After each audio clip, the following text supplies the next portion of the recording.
Hello दोस्तों, स्वागत है आप सभी का आज के हमारे इस नए वीडियो में। दोस्तों, आज हम आप सभी के लिए लेके आए हैं 10th क्लास के केमिस्ट्री बुक का एक नया चैप्टर जिसका नाम है कार्बन और उसके यौगिक। तो दोस्तों, आज के इस नए वीडियो में हम देखने वाले हैं इस चैप्टर के कुछ इम्पॉर्टेंट ऑब्जेक्टिव क्वेश्चन को जिनके बिहार 2026 बोर्ड में आने के चांस काफ़ी ज़्यादा हैं। तो चलिए दोस्तों, बिना देर किए आज की इस वीडियो की शुरुआत करते हैं।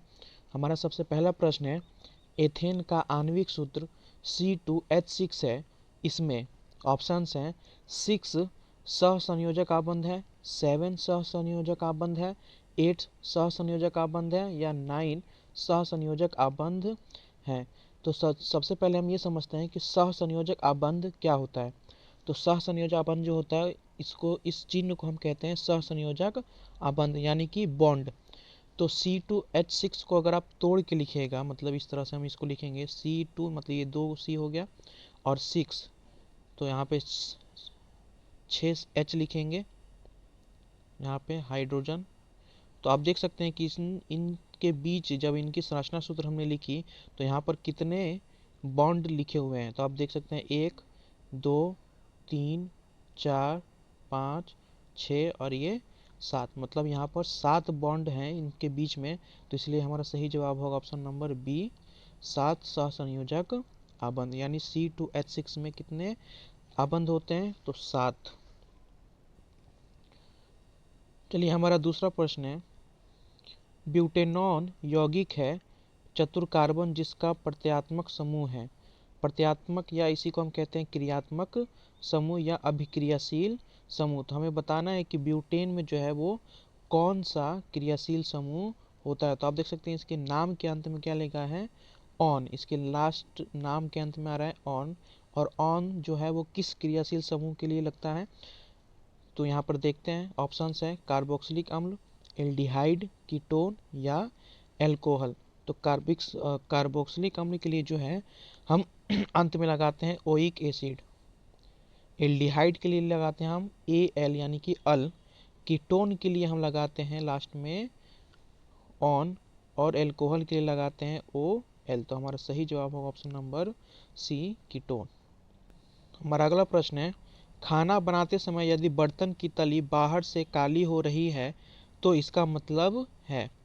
ऑप्शंस हैं भोजन पूरी तरह नहीं पका है, ईंधन पूरी तरह से नहीं जल रहा है, ईंधन आर्द्र है या ईंधन पूरी तरह से जल रहा है। मतलब खाना बनाते समय अगर बर्तन, जैसे कि आप देखते हैं कि खाना बनाते समय जो बर्तन है वो बाहर से कैसा हो जाता है, काला हो जाता है। तो इसका मतलब क्या है? ऑप्शंस हैं भोजन पूरी तरह नहीं पका है, ईंधन पूरी तरह नहीं जल रहा है या ईंधन आर्द्र, आर्द्र मतलब गीला है, या ईंधन पूरी तरह से जल रहा है। तो इसका सही जवाब होगा ऑप्शन नंबर बी, ईंधन पूरी तरह से नहीं जल रहा है। क्योंकि ईंधन जब अच्छे से नहीं जलता है तब धुआं जो है वो ज़्यादा होता है, जिसकी वजह से बर्तन की जो बाहरी सतह है वो काली हो जाती है। हमारा अगला प्रश्न है, सरलतम हाइड्रोकार्बन है, मतलब सबसे सरलतम, सबसे छोटा हाइड्रोकार्बन कौन सा होता है। तो ऑप्शन है मीथेन, एथेन, प्रोपेन या ब्यूटेन। तो सही जवाब होगा ऑप्शन नंबर ए, मीथेन। अगला प्रश्न है, कार्बन हाइड्रोजन से संयोग कर बनाता है। ऑप्शन है आयनिक यौगिक, हाइड्रोकार्बन, हैलोजन या अम्लराज। तो कार्बन और हाइड्रोजन जब अभिक्रिया करते हैं तो क्या बनाते हैं? ऑप्शन नंबर बी सही जवाब होगा, हाइड्रोकार्बन बनाते हैं। हमारा अगला प्रश्न है, वायुमंडल में CO2 गैस की उपस्थिति है, मतलब वायुमंडल में कार्बन डाइऑक्साइड कितनी मात्रा में उपस्थित होता है। तो ऑप्शन हैं 0.01%, 0.05%, 0.03% या 0.02%। तो सही जवाब होगा ऑप्शन नंबर सी, 0.03%। हमारा अगला प्रश्न है, सल्फ्यूरिक अम्ल का अणुसूत्र होता है। ऑप्शन है H2H2O7, दूसरा ऑप्शन है H2SO4, तीसरा है H2H2O3 या इनमें से कोई नहीं। तो सही जवाब होगा ऑप्शन नंबर बी, H2SO4। इसी को हम क्या कहते हैं? सल्फ्यूरिक अम्ल कहते हैं। हमारा अगला प्रश्न है, कार्बोक्सिलिक एसिड समूह कौन है, मतलब इनमें से कौन सा समूह जो है वो कार्बोक्सिलिक एसिड है। ऑप्शन है CHO, COOH, CO या NH2। तो सही जवाब होगा ऑप्शन नंबर बी, COOH।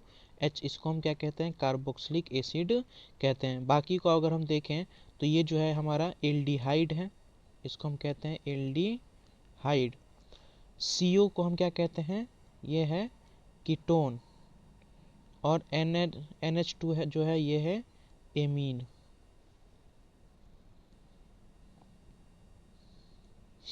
हमारा अगला प्रश्न है एथोलीन में कार्बन कार्बन के बीच दो आबंध मौजूद हैं, इनमें ऑप्शन है एक सिग्मा एक पाई आबंध है, दूसरा दोनों सिग्मा आबंध है, दोनों पाई आबंध है, या दोनों इलेक्ट्रोवैलेंट आबंध हैं। तो इसका सही जवाब होगा ऑप्शन नंबर बी, दोनों सिग्मा आबंध हैं।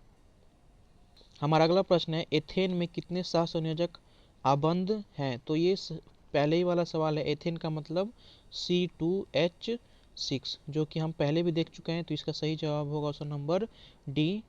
इसमें कितने आबंध होंगे, 7 आबंध होंगे।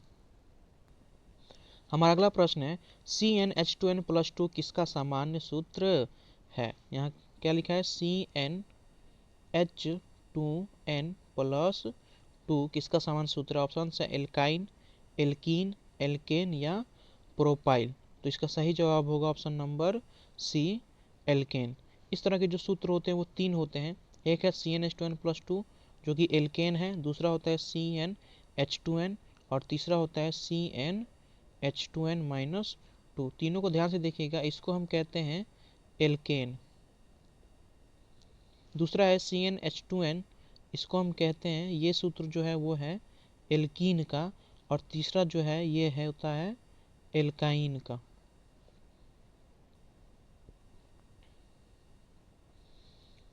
हमारा अगला प्रश्न है नीला थोथा यानी कि तूतिया का रासायनिक सूत्र है। ऑप्शन हैं CuSO4 into 7H2O, CuSO4 into 5H2O, CuSO4 into 4H2O या CuSO4 इंटू 10H2O। तो इसका सही जवाब होगा option number B, CuSO4 into 5H2O। हमारा अगला प्रश्न है नाइट्रोजन अणु में कितने सहसंयोजक आबंध होते हैं। ऑप्शन है 1, 2, 3 या 4। तो जब नाइट्रोजन अणु बनता है तो वो कितना का बॉन्ड बनाता है। तो हम जानते हैं कि जब दो नाइट्रोजन मिलकर अणु का निर्माण करते हैं, दो नाइट्रोजन परमाणु एक अणु का निर्माण करते हैं, तो ट्रिपल बॉन्ड बनाते हैं, मतलब उनके बीच में 3 सहसंयोजक आबंध पाए जाते हैं।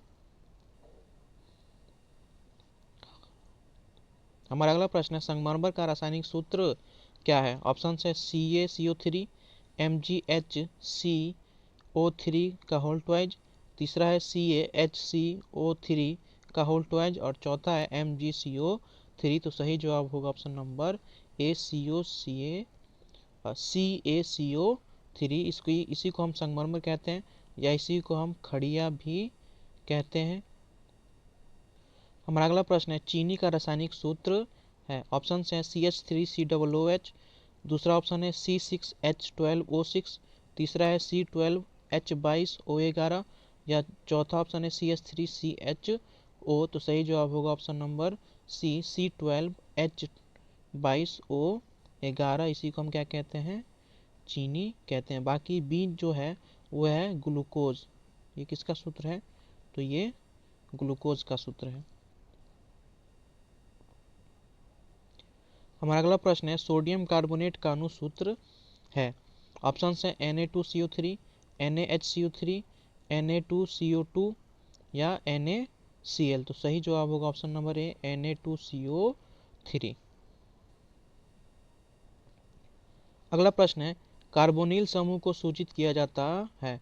ऑप्शन हैं CHO द्वारा, COOH द्वारा, CO द्वारा या COCl2 द्वारा। तो आपको पता है कार्बोनिल समूह का जो सूत्र होता है उसको सूचित किया जाता है वो है ऑप्शन नंबर सी, CO। इसी को आप कीटोन भी कहते हैं या इसी को हम कार्बोनिल समूह भी कहते हैं। ऑप्शन हैं CH3OH, C2H5OH, C2H6OH या C2H2 OH। तो यहाँ पर आप देख सकते हैं एथाइल। एथाइल का मतलब इथ कौन से कार्बन में आता है, तो जब 2 कार्बन होते हैं तो हम उसको इथ कहते हैं। तो आप सबसे पहले पहला ऑप्शन देख सकते हैं, यहाँ पर एक ही कार्बन है तो ये तो गलत है। बाकी सब में 3 कार्बन है, लेकिन आपको हमें पता है कि कार्बन के जो हैं 2 कार्बन है तो उसका अष्टक पूरा होना चाहिए। तो किस में अष्टक पूरा होता है, तो अगर इसका संरचना सूत्र हम लिखें तो इस तरह से होगा कुछ, 2 कार्बन, ठीक है, और एल्कोहल लगा हुआ है तो आप एक जगह तो एल्कोहल लगा देंगे, बाकी जगह क्या लगेगा, तो बाकी जगह हाइड्रोजन लगेगा। अब इसका अगर हम अनुसूत्र लिखें यानी कि इसको इकट्ठा करके लिखें तो आप क्या पाएंगे, कार्बन कितने हैं, तो 2 कार्बन है, हाइड्रोजन कितने हैं, तो 5 हाइड्रोजन है, और उसके अलावा क्या है, तो आपके पास OH है। मतलब ये हमारा अनुसूत्र हो जाएगा C2H5OH। तो सही जवाब होगा ऑप्शन नंबर बी। हमारा अगला प्रश्न है, निम्नलिखित में से कौन सा एरोमेटिक हाइड्रोकार्बन है। ऑप्शन हैं CH4, C2H4, C6H6 या डी नंबर है C3H8। तो सही जवाब होगा ऑप्शन नंबर सी, C6H6। और इसका नाम जो है इसको हम कहते हैं बेंजीन।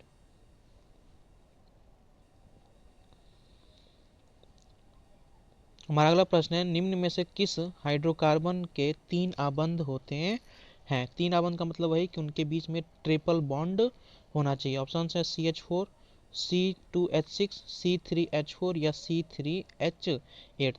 तो ट्रिपल बॉन्ड किस में पाया जाता है, तो 3 तरह के यौगिक होते हैं, एल्केन, एल्कीन और एल्काइन। एल्केन में सिंगल बॉन्ड होता है, एल्कीन में डबल बॉन्ड होता है और एल्काइन में ट्रिपल बॉन्ड होता है। तो हमें यही ढूंढना है कि एल्काइन का यौगिक कौन सा है। इसका सूत्र क्या होता है, CnH2n-2, यानी कि कार्बन की संख्या और हाइड्रोजन की संख्या क्या होगी, तो जितने कार्बन होंगे उसके दुगुना से 2 कम क्या होगा, हाइड्रोजन होगा। यानी कि अगर यहाँ कार्बन 2 है तो हाइड्रोजन कितना होगा, 2 का दुगुना करेंगे 4, और 4 में से फिर 2 माइनस करेंगे तो कितना हो जाएगा, 2।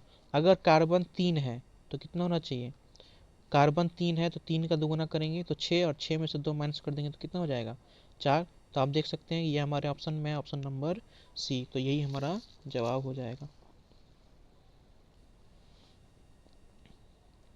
हमारा अगला प्रश्न है, निम्न में कौन युग्म समावयवी है। मतलब युग्म का मतलब होता है जोड़ा, मतलब इनमें से कौन से जो जोड़े हैं वो समावयवी यौगिक हैं। तो समावयवी यौगिक क्या होता है, तो ऐसे यौगिक जिनके अनुसूत्र तो एक जैसे हों लेकिन संरचना सूत्र अलग अलग हों, उन्हें हम क्या कहते हैं, समावयवी यौगिक कहते हैं।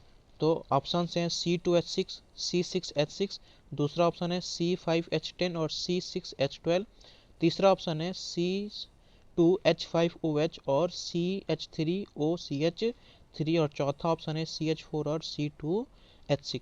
तो जैसा कि हमने कहा कि इसके अनुसूत्र समान होने चाहिए, तो आप देख सकते हैं पहले वाले में कार्बन, इसमें C2 है और इसमें C6 है, इसका अनुसूत्र तो वैसे ही एक जैसा नहीं है तो यह नहीं होगा। बी में आप देख सकते हैं C5 और इसमें C6, ये भी गलत, ये भी एक जैसा नहीं है। और डी में आप देख सकते हैं इसमें कार्बन एक ही और इसमें कार्बन 2 है तो ये भी नहीं होगा। अनुसूत्र समान होने का मतलब कि उसमें कार्बन और हाइड्रोजन की संख्या समान होनी चाहिए, और इसके अलावा अगर कोई और भी है ऑक्सीजन या नाइट्रोजन तो उनकी भी संख्या समान होनी चाहिए। तो आप सी ऑप्शन में देख सकते हैं। अगर हम इनको इकट्ठा करते हैं तो आप देख सकते हैं पहले वाले में कार्बन, पहले वाले का अनुसूत्र क्या है, उसमें 2 कार्बन है, और इसमें आप देख सकते हैं तो इसमें भी कितने कार्बन है, 2 कार्बन है।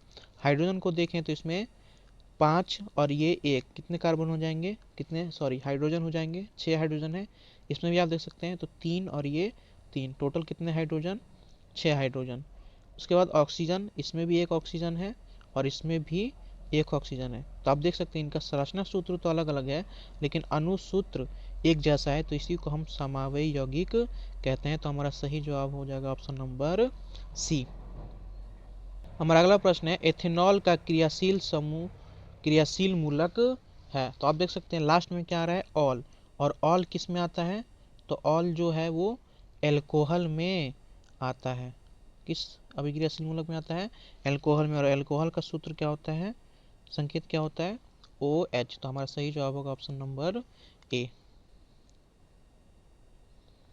हमारा अगला प्रश्न है, निम्न में से कौन सहसंयोजी यौगिक है? ऑप्शन है CH4, NaCl, CaCl2 या Na2O। यौगिक दो तरह के होते हैं, एक होता है आयनिक यौगिक और एक होता है सहसंयोजी यौगिक। आयनिक यौगिक कब बनते हैं? तो जब दो परमाणु अपने इलेक्ट्रॉनों का आदान प्रदान करते हैं तो आयनिक यौगिक बनता है, लेकिन अगर वो अपने इलेक्ट्रॉनों का साझा करें तो वो सहसंयोजिक यौगिक बनता है। तो यहाँ पर आप देख सकते हैं ऑप्शन नंबर ए जो है वो सही जवाब है CH4, यानी कि यहाँ पर कार्बन और 4 हाइड्रोजन है, इन्होंने अपने इलेक्ट्रॉनों का क्या करते हैं, ये साझा करके यौगिक बनाते हैं CH4। तो इसलिए इसको हम कहते हैं सहसंयोजी यौगिक। बाकी जो है वो है आयनिक यौगिक। हमारा अगला प्रश्न है, COOH अभिक्रियाशील मूलक को कहते हैं, यानी कि इसको क्या कहते हैं?